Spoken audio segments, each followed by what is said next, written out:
ओम शांति। आज दिनांक 15 जनवरी 2023। अव्यक्त बाप दादा ने रिवाइज कोर्स 18 नवंबर 1993 को हम बच्चों को जो शिक्षाएं दी उनका मनन करेंगे। बाप दादा समझाते संगम युग के राज दुलारे सो भविष्य के राज्य अधिकारी। संगम युग के राज दुलारे सो भविष्य के राज्य अधिकारी, अर्थात संगम युग पर जो बाबा के दिल तख्त नसीन बनते, स्वराज्य अधिकारी होकर रहते, अपनी सर्व कर्मेंद्रियों को बाबा की श्रीमत के अनुसार कर्म कराते, तो ऐसे बाबा के सच्चे सपूत बच्चे जो संगम युग पर राज दुलारे बनते, वही बाबा कहते भविष्य के विश्व राज्य अधिकारी, अर्थात नर से नारायण, नारी से लक्ष्मी, स्वर्ग के बादशाह बनते। तो आज दिलाराम बाप अपने चारों ओर के सर्व राज दुलारे बच्चों को देखकर हर्षित हो रहे हैं। बाबा कहते एक एक बच्चा दिलाराम के दुलार का पात्र है। यह दिव्य दुलार, परमात्म दुलार कोटों में कोई भाग्यवान आत्मा को ही प्राप्त होता है। कोटों में कोई, कोई में भी कोई, ऐसे बच्चे जो संगम युग पर स्वयं भगवान द्वारा ब्राह्मण बनते और ब्राह्मण बनकर विश्व की बादशाही लेने का पुरुषार्थ करते, बाबा की श्रीमत पर चलते, बाबा की मत अनुसार बाबा के सपूत बच्चे बनते।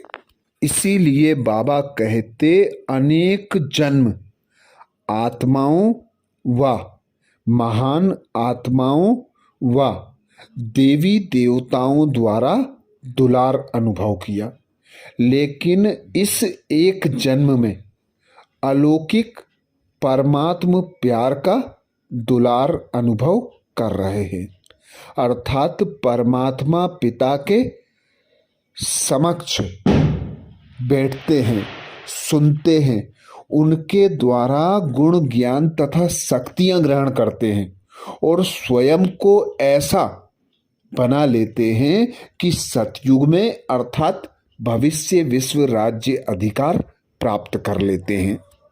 इसीलिए बाबा कहते मेरा एक एक बच्चा राजा बच्चा है। तो बाबा प्रश्न करते राजा हो, प्रजा तो नहीं हो? सभी अपना टाइटल क्या बताते हो? बाबा कहते राजयोगी। राजयोगी अर्थात राजाई के लिए बाबा को याद करना, बाबा की श्रीमत अनुसार स्वयं को गुण ज्ञान तथा शक्तियों से भरपूर बनाना, बाबा के ज्ञान को धारण कर बाबा की याद में रहकर उसका स्वरूप बन जाना और ऐसा स्वरूप बनना कि भविष्य में डबल स्वराज्य अधिकारी बन जाना, अर्थात एक पवित्रता का ताज, दूसरा रत्न जड़ित ताज के अधिकारी बन जाना।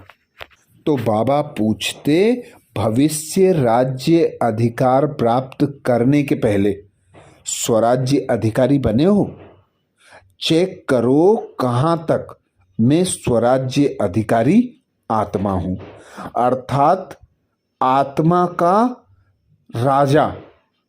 आत्मा अपनी कर्मचारी कर्मेंद्रियों से कहाँ तक श्रीमत अनुसार कर्म कराती हैं। बाबा की याद में रहकर, बाबा की श्रीमत पर चलकर एक एक कर्मेंद्रियों को अपने आर्डर प्रमाण चलाती हूँ। इसीलिए बाबा कहते चेक करो, अपने स्वराज्य को चेक करो, कहाँ तक मैं स्वराज्य अधिकारी बनी हूँ। भविष्य के राज्य की महिमा बाबा कहते तुम खुद बताते हो कि एक राज्य होगा, एक धर्म होगा, सुख शांति संपत्ति संपन्न राज्य होगा, अर्थात अखुट खजानों से संपन्न संतुष्ट राज्य होगा। तो बाबा कहते अभी ऐसे स्वराज्य अधिकारी बने हो, सदा खुशी में रहते हो, अचल अडोल होकर सर्व कर्मेंद्रियों से कर्म कराते हो। एक राज्य अर्थात सदा मुझ आत्मा का राज्य इन सर्व राज्य कारोबारी कर्मेंद्रियों पर है। वह बीच बीच में स्वराज्य के बजाय पर राज्य अपना अधिकार तो नहीं करते। पर राज्य है माया का राज्य। पर राज्य की निशानी है पराधीन बन जाना, पर अधीन बन जाना। स्वराज्य की निशानी है सदा श्रेष्ठ अधिकारी अनुभव करना। पर राज्य पर अधीन व परवश बनाता है। जब कोई अन्य राजा किसी राज्य पर अधिकार करता है तो सबसे पहले राजा को बंदी बनाता है, अर्थात पराधीन बनाता है। तो चेक करो कि एक राज्य है कि बीच बीच में माया के राज्य अधिकारी आप स्वराज्य अधिकारी राजाओं को व आपके कोई कोई कर्मेंद्रियों पर अपना अधिकार कर लेते हैं, परवश बना देते हैं। तो एक राज्य है व दो राज्य हैं। आप स्वराज्य अधिकारी का लॉ और ऑर्डर चलता है, वह बीच बीच में माया का भी चलता है। चेक करो माया का राज्य कब चलता है और स्वराज्य कब चलता है। तो बाबा को याद करना, बाबा से शक्तियां ग्रहण करना, निरंतर बाबा याद होगा, सर्वशक्तिमान पिता परमात्मा साथ होगा तो माया आ नहीं सकती, माया टच भी नहीं कर सकती। धर्म के लिए बाप दादा समझाते धारणा। तो स्वराज्य का धर्म व धारणा एक कौन सी है? पवित्रता। मन वचन कर्म संबंध संपर्क सब प्रकार की पवित्रता, इसको कहा जाता है एक धर्म अर्थात एक धारणा। पवित्रता एक धर्म एक धारणा जो मन वचन कर्म संबंध सब प्रकार की पवित्रता हो, अर्थात अपवित्रता व्यर्थ का नाम निशान ना हो। ऐसे समर्थ सम्राट बने हो? बाप दादा पूछते बने हो? चेक करो। या ढीले ढाले राजा हो? वह कभी ढीले कभी सम्राट, ऐसे राजे हो? चेक करो। बाप दादा कहते अगर अभी छोटा सा जन्म है, इस छोटे से जन्म में राज्य नहीं चला सकते तो 21 जन्म राज्य अधिकार कैसे प्राप्त करेंगे? संस्कार अब भर रहे हैं, अभी के श्रेष्ठ संस्कार से भविष्य संसार बनेगा। तो अभी से एक राज्य एक धर्म के संस्कार भविष्य संसार का फाउंडेशन है। तो बाप दादा कहते चेक करो। सुख शांति आनंद प्रेम पवित्रता संपत्ति अर्थात सदा हद की प्राप्तियों के आधार पर सुख है व आत्मिक अतीन्द्रिय सुख परमात्म सुखमय राज्य है। साधन व सेल्वेशन व प्रशंसा के आधार पर सुख की अनुभूति है, वह परमात्म आधार पर अतीन्द्रिय सुखमय राज्य है। इसी प्रकार से अखंड शांति किसी भी प्रकार की अशांति की परिस्थिति अखंड शांति को खंडित तो नहीं करती है, अशांति का तूफान चाहे छोटा हो चाहे बड़ा हो, लेकिन स्वराज्य अधिकारी के लिए तो तूफान भी तोहफे बन जाते हैं, अर्थात अनुभवी बनाने के लिए, उड़ती कला में ले जाने के लिए साधन बन जाते हैं।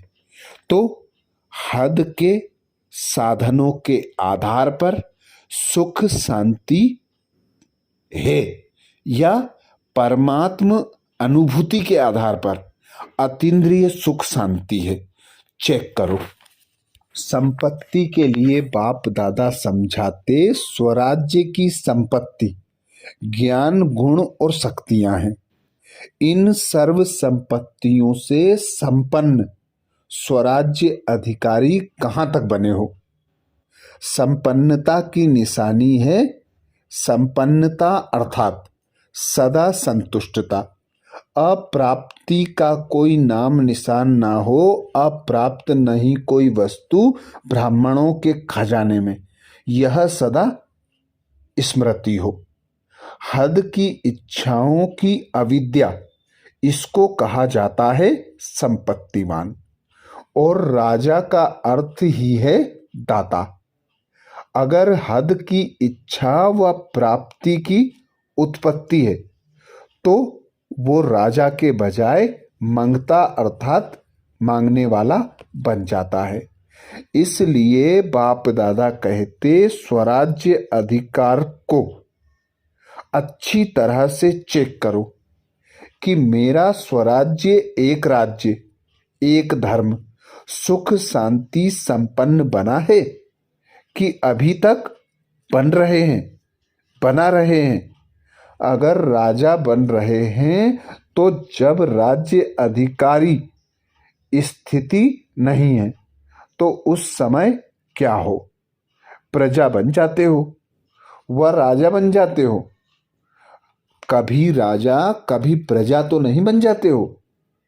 तो सदा चेक करो बाबा से प्राप्त गुण ज्ञान तथा शक्तियों का कहाँ तक मैं सदुपयोग करती हूँ, कहाँ तक उपयोग कर अनुभवी मूर्त बनती हूँ। बाप दादा कहते बाप दादा को बहुत मीठी मीठी बातों से बच्चे बहलाते हैं, राजा के बजाय बहुत बढ़िया वकील बन जाते हैं, ऐसी ऐसी लॉ पॉइंट सुनाते हैं। बाप दादा भी मुस्कुराते रहते हैं। वकील अच्छा या राजा अच्छा? बहुत होशियारी से बाप दादा कहते वकालत करते हैं। इसलिए अब वकालत करना छोड़ दो, राज दुलारे बनो। बाप का बच्चों से स्नेह है, इसलिए सुनते देखते भी मुस्कुराते रहते हैं।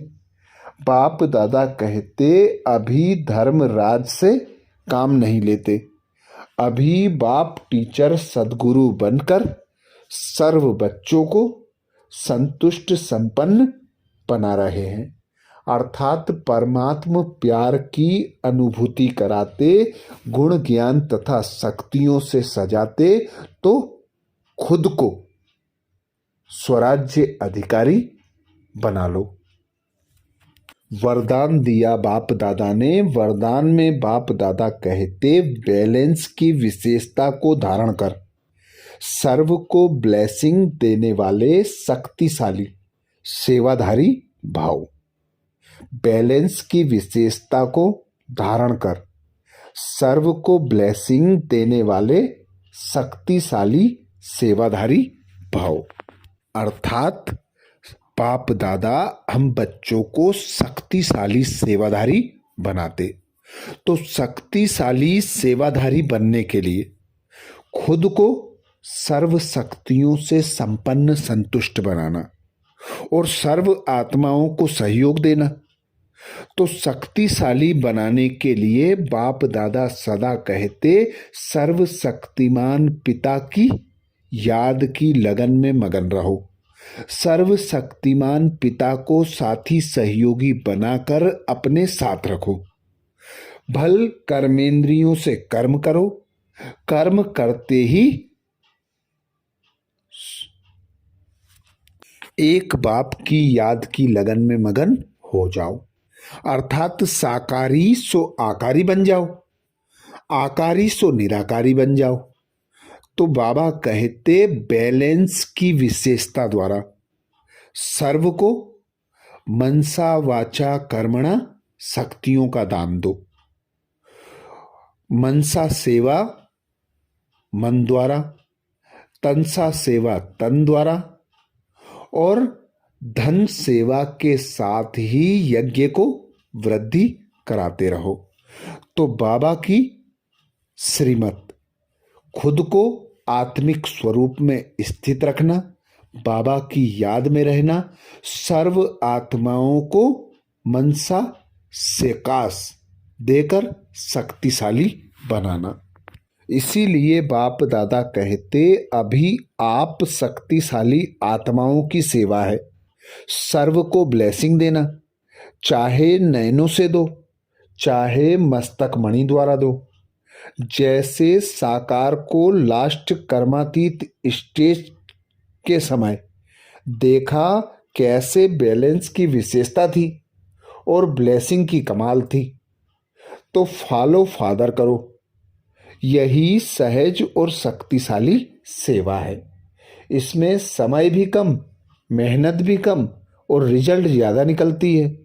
तो आत्मिक स्वरूप से सबकी ब्लेसिंग, सबको ब्लेसिंग देते चलो। स्लोगन, विस्तार को सेकंड में समाकर ज्ञान के सार का अनुभव कराना ही लाइट माइट हाउस बनना है।